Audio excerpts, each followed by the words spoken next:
अलग अलग विविधताओं, अलग अलग भाषाओं, अलग अलग क्षेत्रों, अलग अलग संस्कृतियों से बना हुआ एक देश है। और इसीलिए भारत के बारे में कहा जाता है कि हम विविधता में एकता वाले देश है, यानी कि जहां पर अलग अलग धर्म, अलग अलग जाति, अलग अलग भाषा के लोग एक साथ मिलकर रहते हैं, वो है हमारा भारत। हम एक ऐसी संस्कृति है, ऐसी सभ्यता है जिस पर पूरी दुनिया है। इतनी सारी भाषा, इतने सारी जातियां, इतने सारे धर्म, और सब एक साथ मिलकर रहते हैं। ये भारत की खूबसूरती है। और आम आदमी पार्टी भारत की इसी विविधता में, एकता वाली संस्कृति में यकीन और भरोसा रखती है। और हम ऐसा मानते हैं कि जब 140 करोड़ भारतीय मिलकर भारत को आगे बढ़ाने के लिए काम करेंगे, तभी हम विश्व में करेंगे, तभी पूरी दुनिया में अपनी छाप होगी। भारत को विश्व गुरु बनाना है, इससे एक नारा नहीं हो सकता।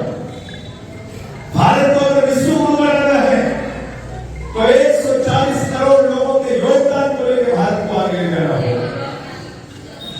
और आज दो तरह की अर्थव्यवस्था इस अंदर चल रही है। एक व्यवस्था जो चंद पूंजीपतियों के लिए काम कर रही है, और जब मैं पूंजीपतियों का नाम ले रहा हूं तो इसमें छोटे व्यापारियों को मत समझ, इसमें 5 करोड़, 10 करोड़, 20 करोड़, 50 करोड़ के व्यापारियों को भी मत समझना। उसका तो हालत, उसकी तो हालत बाबा जी ने क्या कर रखी है। एक हफ्ते पूरे उत्तर प्रदेश के व्यापारियों ने देखा। बताइए अग्रवाल साहब, जरूर क्या हो? एक हफ्ते तक दुकानें बंद रख के व्यापारी परेशान रहे, और यहां तक कि आज भी अपनी शटर खोलने से, दुकान खोलने से व्यापारी डर रहा है। ये सरकार नहीं, जो व्यापारी अपने कंधे पर बिठाकर योगी आदित्यनाथ जी को उत्तर प्रदेश का मुख्यमंत्री बनाता है, जो व्यापारी अपने सर में बिठाकर नरेंद्र मोदी जी को भारत का प्रधानमंत्री बनाता है, आज उस व्यापारी के साथ दुश्मनों और आतंकियों जैसा व्यवहार भारतीय जनता पार्टी की सरकार में किया जा रहा है। इसका मुद्दा मैंने देश की संसद में उठाया और मैंने कहा व्यापारियों पर कानून का पालन है। छापेमारी करते हो,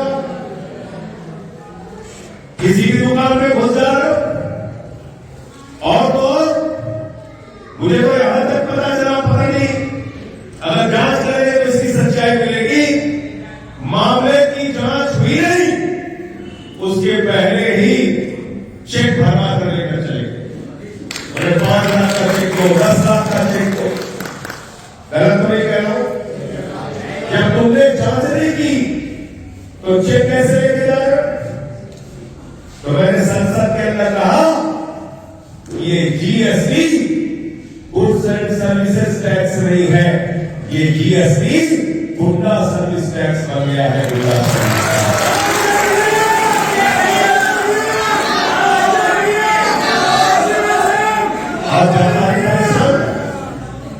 समोसा बेच रहा है, ठेला लगा के उसके बोला गिन रहे, कह कितने दोने चाट बिके, कितने दोने समोसे बिके। बताओ कहा गया था 40 लाख रुपए तक का जिसका टर्नओवर होगा उसको परेशान नहीं किया जाए। 10-10 लाख रुपए का जिनका टर्नओवर है, 5 लाख का भी टर्नओवर, उसके यहां भी छापेमारी। तो मैं आप लोगों से कहना चाहता हूं, भाई पुष्पेंद्र अग्रवाल जी के नेतृत्व में आप लोग आम आदमी पार्टी परिवार में शामिल हो रहे, व्यापारियों का उत्तर प्रदेश में उत्पीड़न होगा तो हम लोग मिलकर आपकी लड़ाई लड़ने का काम करेंगे। संसद से किसान लड़ने का काम करेंगे। यहां व्यापार प्रकोष्ठ के हमारे अध्यक्ष बैठी है, इन्होंने 72 घंटे की रोक लगाई थी, और उसके बाद भी अगर फिर से जब व्यापारियों के ऊपर छापेमारी की कार्रवाई उत्तर प्रदेश के अंदर शुरू हुई तो मैं पूरी पार्टी के साथियों से कहना चाहता हूं, मिलकर उन अधिकारियों और पुलिस वालों के सामने सीना तान के टोपी पहन के खड़े हो जाना। जो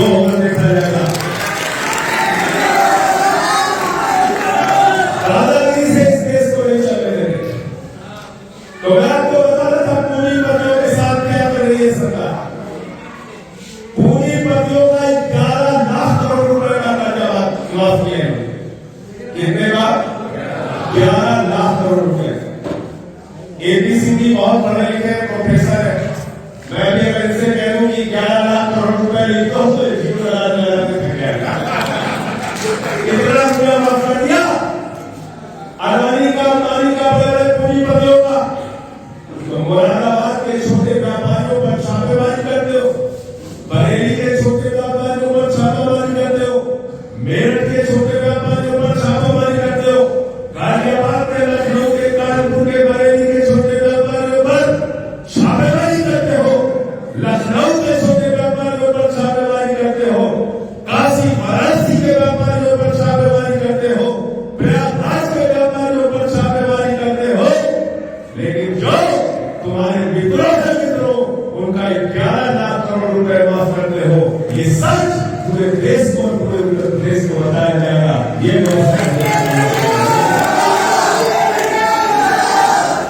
अभी हमने कहा वित्त मंत्री जी ये 11 लाख करोड़ रुपए माफ किसका किया, उसको नाम तो बता दो।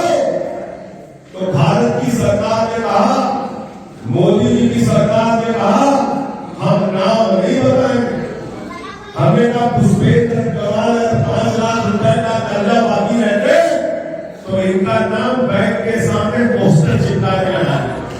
गलत नहीं कह रहा हूं। संजय सिंह ने 10 लाख रुपए का कर्जा बाकी हो गए, समाधि सिंह ने 30 लाख रुपए का कर्जा बाकी हो गए, तो पूरे मोहल्ले में इनकी डुबडुबी पिटवा दोगे, बैंक का कर्जा बाकी है, बैंक का कर्जा बाकी है, इनको पकड़ के अंदर करो।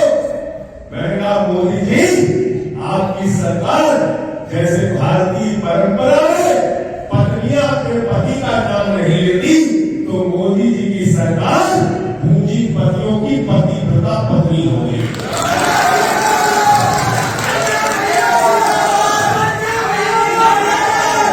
पूंजीपतियों की पतिव्रता पत्नी होगी मोदी जी की सरकार। नाम नहीं बताएंगे किसने कर्जा माफ किया। हमने उसकी लिस्ट निकाली और जब वो पढ़ा तो आप जान के हैरान हो गए। आप छोटे छोटे लोग के लिए जाते हैं, किराने की दुकान खोली है, फर्नीचर की दुकान खोली है, मिठाई की दुकान खोली है, आपको महीने महीने चक्कर लगवाया जाता है, आपको बैंक से कर्ज नहीं मिलता। लेकिन क्या आपको मालूम है हिंदुस्तान का एक आदमी अडानी जिसकी संपत्ति 2014 में 37,000 करोड़ थी, उसकी संपत्ति 2018 में 59,000 करोड़ थी, उसकी संपत्ति 2020 में 2.5 लाख करोड़ हुई, और जब कोरोना से पूरी दुनिया में मौतें हो रही थी 2022 में उसकी संपत्ति हो गई 13.5 लाख करोड़। 13.5 लाख करोड़ एक आदमी को अमीर बनाने के लिए पूरे देश को गिरवी रखा जा रहा है। रेल बेचते हो, सेल बेचते हो। अरे अरविंद केजरीवाल भारत माता की जय लगाते हैं, आम आदमी पार्टी के कार्यकर्ता भारत माता की जय लगाते हैं, हम लोग जब सर पे टोपी पहन के हाथ में तिरंगा लेके भारत माता की जय लगाते हैं, तो केजरीवाल जी कहते हैं भारत माता की जय, हम आपके बच्चों को अच्छी शिक्षा देंगे, अच्छे स्वास्थ्य का इंतजाम देंगे, बिजली फ्री देंगे, पानी फ्री देंगे, माताओं बहनों के लिए।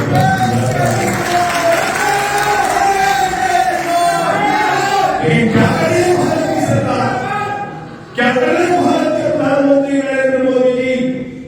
प्रधानमंत्री जी आप तो स्वदेशी जागरण मंच का नारा लगाकर आए थे। आपने तो भारत का स्वदेशीकरण करने की बात कही थी, भारत के लोगों को विश्वास दिलाया था कि हम स्वदेशी की व्यवस्था हिंदुस्तान के अंदर लागू करेंगे।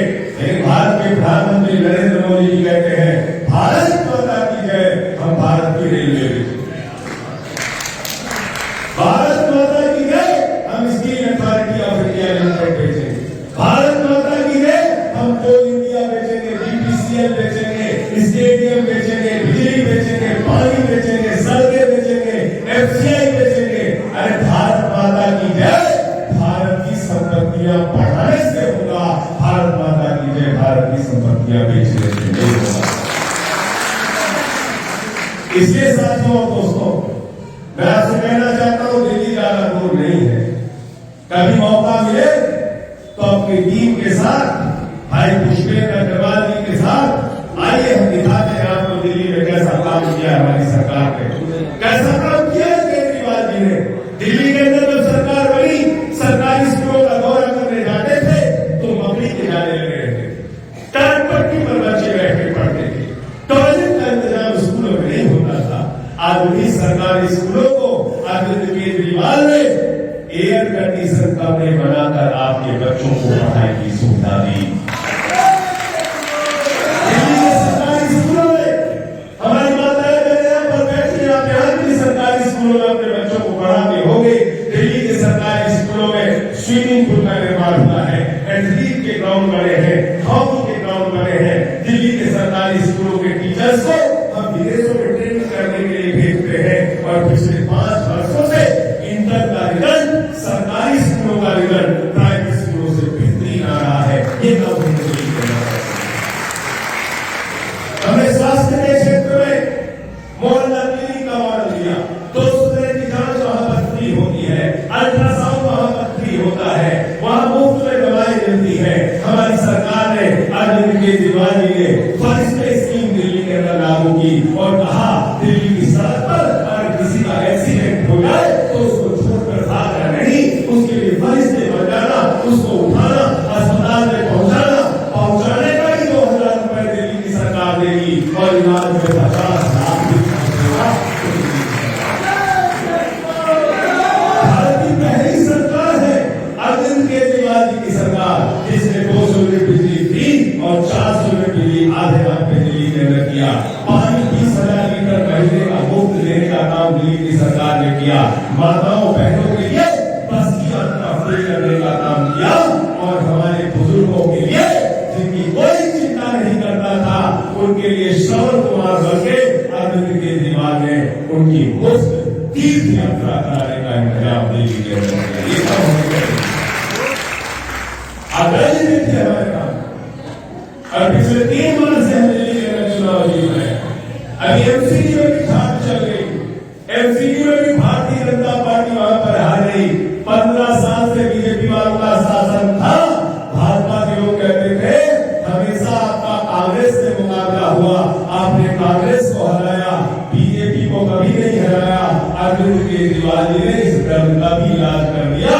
15 साल से जहां पर बीजेपी थी वहां भी एमसीडी में आम आदमी पार्टी और बीजेपी। भगवत की सरकार 92 सीटें जीत कर आई और भगवत मान जी ने 1 जुलाई से पूरे पंजाब में 300 यूनिट बिजली फ्री कर दिया। पंजाब में 63 लाख परिवारों का यानी करीब 90% परिवारों का जीरो बिजली का बिल आया है। जीरो। तो दिल्ली और पंजाब में बोले रहे हैं कि बिजली का बिल है जीरो और केजरीवाल और भगवंत मान है जीरो। तो आम आदमी पार्टी को वोट दोगे, आम आदमी पार्टी को जिताओगे तो आपको बिजली फ्री, पानी फ्री, शिक्षा फ्री, स्वास्थ्य फ्री और सब कुछ फ्री देने के बाद मुनाफे का बजट देते हैं। मुनाफे का बजट हमसे टीवी वाले ने पूछा ये मुनाफे का बजट कैसे देते हो आप लोग, तो हमने कहा जनता का जो टैक्स का पैसा आता है हम मुफ्त की सुविधाएं देकर जनता को महंगाई से राहत पहुंचाते हैं और जब जनता के जेब में बचत होती है तो जनता उस पैसे को बाजार में खर्च करती है। ये अरविंद केजरीवाल का अर्थशास्त्र है और इसलिए बाजार की जो अर्थव्यवस्था चलती है, व्यापारी अपने दुकान पे बैठ के मक्खियां नहीं मारता, क्योंकि जब आम आदमी की जेब में पैसा रहेगा तो व्यापारी की दुकान पे खरीदारी करने आएगा। और दूसरी अर्थव्यवस्था क्या है? दूसरी अर्थव्यवस्था क्या है? नरेंद्र मोदी जी की अर्थव्यवस्था। चंद लोगों का लाखों करोड़ रुपए माफ करो, चंद लोगों को हजारों लाखों करोड़ रुपए का कर्जा बांटो और वो हिंदुस्तान से लूट के भाग जाए। हमारी भागा 20,000 करोड़ लेके नीरव मोदी भाग गया, 10,000 करोड़ लेके विजय माल्या भाग गया, 6,000 करोड़ लेके नितिन सनेसा भाग गया, 3,000 करोड़ लेके ललित मोदी भाग गया। अरे मैंने कहा मोदी जी किसी को नहीं पकड़ पा रहे हो, कम से कम ललित मोदी को तो पकड़ लो। कहने लगे ललित मोदी कहाँ है, हमें नहीं मालूम। अरे हमने कहा सुष्मिता सेन से पूछ लो, वही बता देंगे।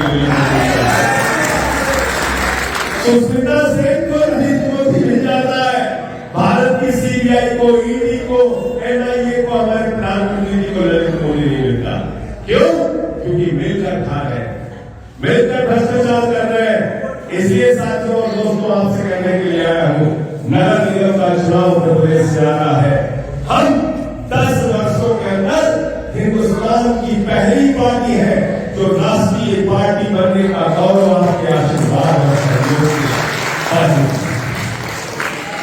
3 बार दिल्ली में सरकार बनी, पंजाब में प्रचंड बहुमत से 92 सीटें लेकर सरकार बनी, गोवा जैसे सुदूर राज्य में हमारी 2 सीटें आई और 6% से ज्यादा वोट मिला। और अभी गुजरात जो बीजेपी की प्रयोगशाला कही जाती है, जो अमित शाह और मोदी का गढ़ कहा जाता है, उस गुजरात के अंदर 41 लाख वोट लेके वहां 13% वोट लेके वहां 5 विधायक जिताके आम आदमी पार्टी को गुजरात के लोगों ने राष्ट्रीय पार्टी बनाने का गौरव दिया, राष्ट्रीय पार्टी बनने का गौरव। अरविंद केजरीवाल के नेतृत्व में 10 साल के अंदर ये सफर हम लोगों ने तय किया। और बारी उत्तर प्रदेश की है, उत्तर प्रदेश की है। आपने एक चुनाव में मोदी जी को जिता दिया, दूसरे चुनाव में योगी जी को जिता दिया। अरे ये तो शहर की सफाई का मामला है, ये तो मुरादाबाद की सफाई का मामला है, ये तो उत्तर प्रदेश के शहरों की सफाई का मामला है। और शहरों की सफाई के लिए क्या चाहिए? क्या चाहिए?